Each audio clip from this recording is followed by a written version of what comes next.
Hello, hello, Foxtrot 4 Hotel Whisky Novembre F4 HWN. J'espère que vous allez bien. On se retrouve pour une petite vidéo qui fera probablement très très peu de vues, mais c'est pas grave.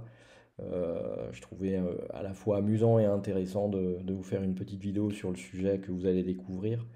En fait, au hasard d'une promenade sur Facebook, vous savez que je n'ai pas de compte sur Facebook, mais je peux voir de temps en temps en utilisant un autre compte ce qui se raconte sur les groupes.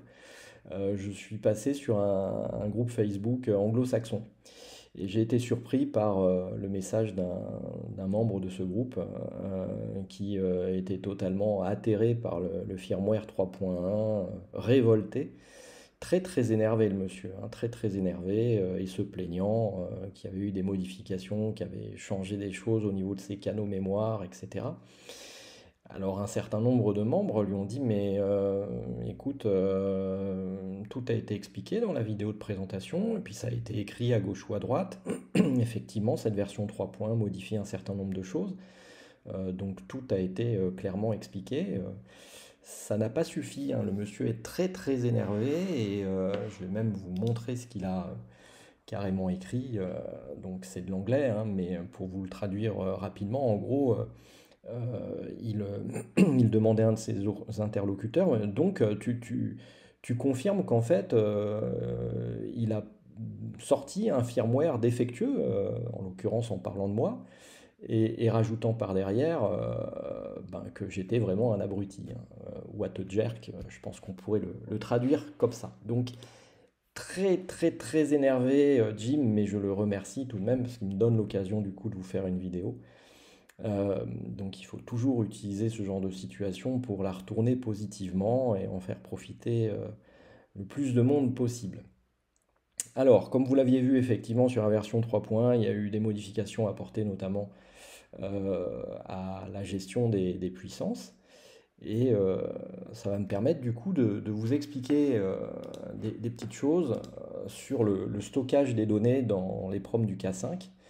Et pourquoi en fait ce stockage de temps en temps, eh bien, à l'issue d'une mise à jour, d'une nouvelle version, bah, vous voyez des choses qui changent, euh, parfois des paramètres qui sautent, voilà, et vous êtes un peu obligé tout le temps de remettre un peu tout ça d'équerre, soit depuis le poste, soit depuis Chirp.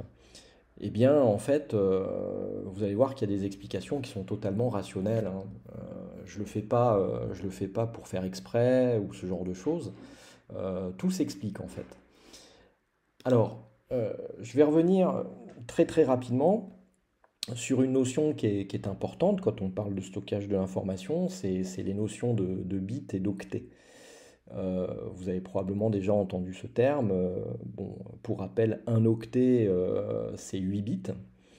Et donc sur un octet, vous allez pouvoir stocker une valeur qui va de 0 à 255, c'est-à-dire 256 valeurs différentes. Bon.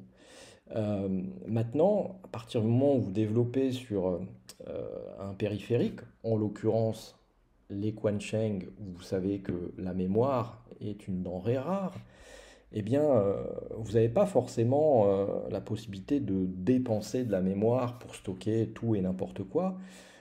Donc souvent, vous allez utiliser un octet pour le découper en fait en zones et pour pouvoir stocker plusieurs attributs sur le même octet. Euh, donc c'est ce que moi je fais depuis très très longtemps euh, pour tout simplement, encore une fois, des économies de place mémoire. Alors, je vais vous le montrer ça va être, je pense, pour l'extrême majorité d'entre vous, un peu du chinois, mais voilà ce qui a clairement changé entre avant la version 3.1 et à partir de la version 3.1.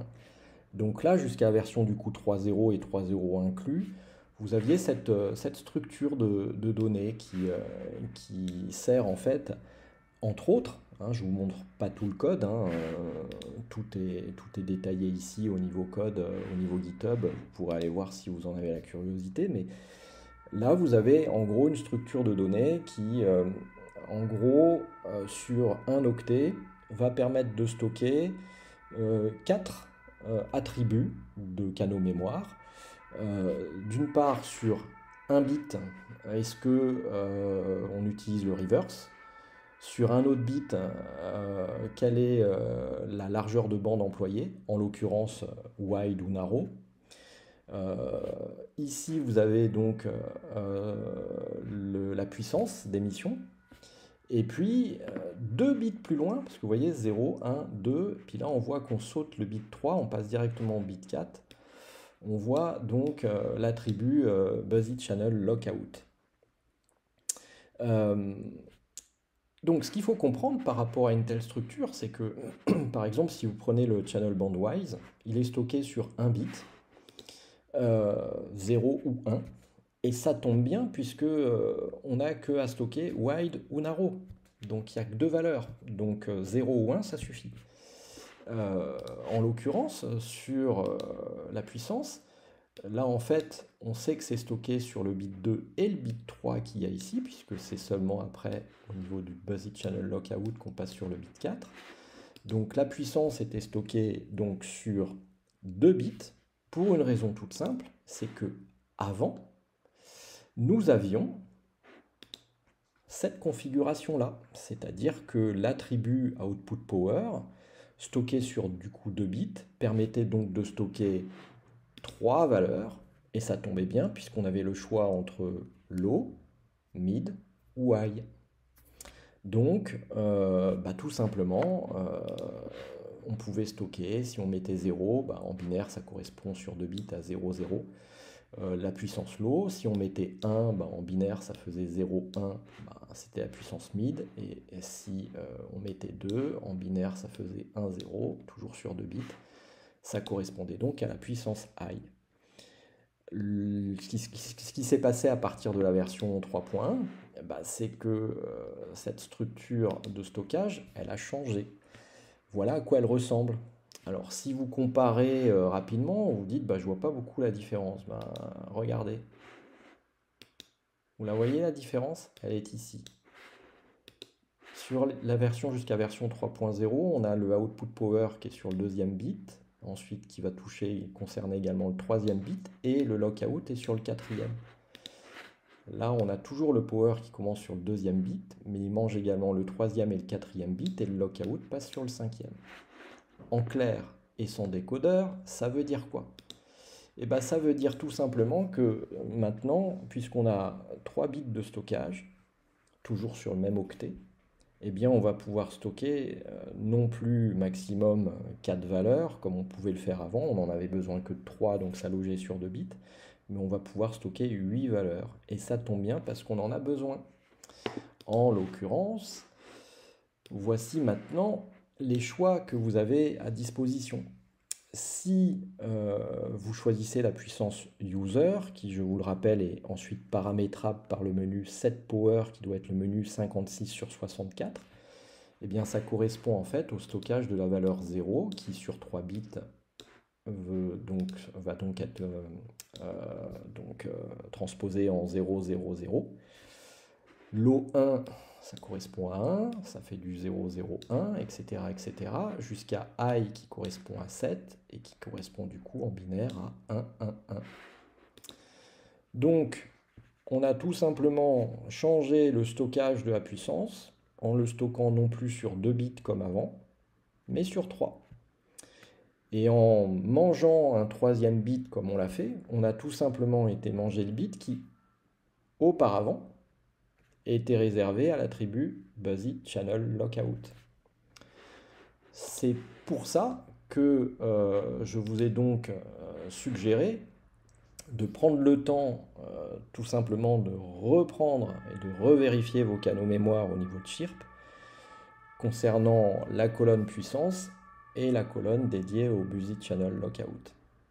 Ni plus ni moins. Je précise pour finir, parce que ça me semble important, et je m'adresse là tout particulièrement à notre ami Jim, que ce firmware est expérimental, qu'il est développé bénévolement, qu'il est en open source et qu'il est donné à la communauté.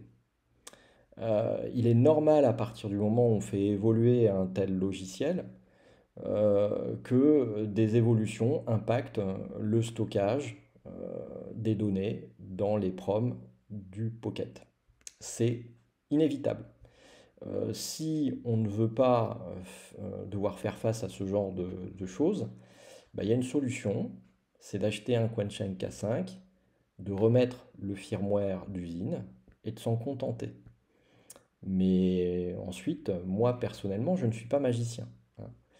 Donc voilà, je pense que là, vous avez du coup mieux compris pourquoi parfois il y a des petites évolutions, des petits bouleversements dans certains paramétrages d'une version à l'autre. C'est assez inévitable, hein. Vous savez, développer un firmware sur un poste comme ça, avec les contraintes en termes de mémoire, c'est vraiment la programmation par contrainte, donc c'est pas évident. Et on en parle souvent avec Jocelyn, justement, quand lui met à jour le driver Chirp. Euh, ben, on a souvent joué comme ça avec des optimisations en travaillant sur des champs de bits comme ça pour justement économiser la place mémoire et essayer de conserver et d'utiliser le stockage à bon escient. Voilà. Je précise également une chose, c'est que je pense définitivement que beaucoup n'ont pas le réflexe à chaque fois qu'il y a une mise à jour de firmware d'aller chercher le bon driver Chirp qui va avec. Donc je le rappelle à nouveau, hein, tout de même, au cas où, quand vous êtes sur donc l'espace GitHub, que vous allez dans les releases, bon, les gens savent à peu près cliquer sur les liens qui vont bien, qui se trouvent ici, qui permettent du coup de directement flasher depuis son navigateur.